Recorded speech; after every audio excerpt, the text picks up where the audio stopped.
Magandang araw mga kaibigan. Bigyan natin ng reaction, opinion itong post ni Sas Rogando Sasot.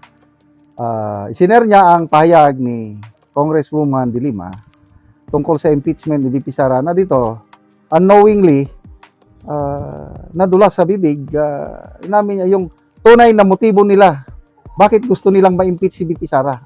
Ito na, sabi ni Congresswoman De Lima. Kung matagumpay po ang pag-impeach natin kay VP Sara, si Senator Risa na ang pinakamalakas na kandidato sa pagka-presidente sa 2028. My opinion, pagkaintindi ko dito is politically motivated talaga. Hindi talaga accountability o transparency ang habol nila, kundi natatakot sila na hindi sila mananalo kay VP Sara sa election sa 2028. Their only way para maalis nila sa landas nila si VP Sara para magkaroon ng tsansa manalo ang kandidato ng kakamping ay impeachment. So from this statement, makikita mo rin na parang out of the picture na si dating VP Leni Robredo. Kasi nung una, mayroong payag si Congresswoman De Lima na ang pinaka-the best kandidato daw nila ay si Madam Leni. Pipilitin daw nila na kumbinsihin.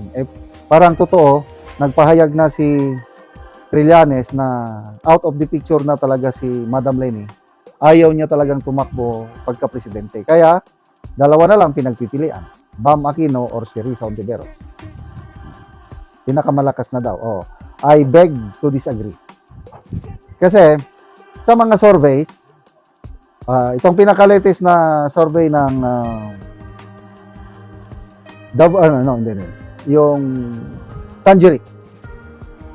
Pinakamataas, si VP Sara, 48%.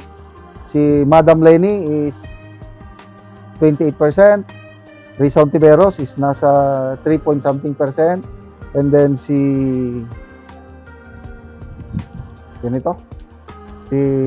Rimulya, Junvic Rimulya, nasa 1.7%. Okay, granting lang. Magtagumpay sila, makonvict si VP Sara.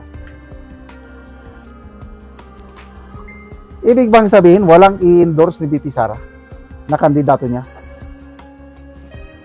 At kung yung mga pumipili, yung gustong maging presidente si VP Sara, na siyang pinakamalakas ngayon, pag natanggal nila si VP Sara through impeachment, yung bang i-endorse ni VP Sara, hindi ba kasing lakas din ni VP Sara?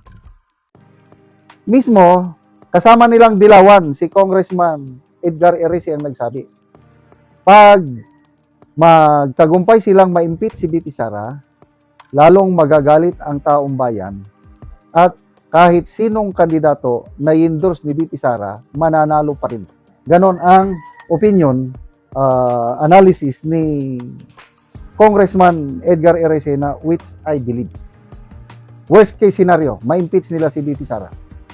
Pag ang endorse ni VP Sara si Basti Duterte, ay nako, I tell you, yung karisma ni Baste kaparehas ni Tatay Digong. Siya daw ang nagmana sa kanyang tatay. Baste. So, Baste Duterte versus Ontiveros, ay mananalo si Baste. Kung ang maglalaban lang, Baste, Ontiveros, Rimulya, panalo pa rin si Baste. Kailang malayo yan. Hindi nila kayang talunin sa impeachment si VP Sara.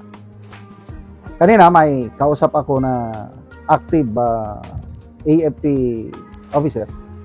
Napapag-usapan namin ang tungkol sa politika. Very open din siya dahil private na usapan. Ang sinasabi niya is baka daw at the end sa impeachment trial ni VP Sara, pag makita niya na alanganin siya is magre-resign si VP Sara. Another option din yan. Magre-resign siya. So, hindi na siya ma-disqualify. Natatakbong pagka-presidente dahil hindi naman siya natanggal to impeachment. Nag-resign man siya. Di, tatakbo pa rin. Mga ganun. Ang daming option ni VP Sara. Kailang resignation palagay ko. VP Sara is a woman of principle. Hindi magre-resign. Lalaban to the end. So, sinagot ko doon sa AFP officer is, I don't believe so na magre-resign si VP Sara. Kasi, ang daming senador na suportado si VP Sara at boboto para sa acquittal niya. Kaya itong mga pangandoy, dream ng mga dilawan na mananalo sila is malayo. Kasi mahina sa taong bayan, mahina ang karisma niya. No? Kung si VP Leni sana ang mapatakbo nila, yun ang may pag-asa. Laban talaga yun. Kasi nga, sa latest survey ng Tangerine, 48% VP Sara, 28% si VP Leni. O di medyo nakakadikit. Kumpara kay 3.7 lang si So, galingan ninyo. Sabi nga ni ex-Senator Trillanes, this year, 2026 is their make or break opportunity.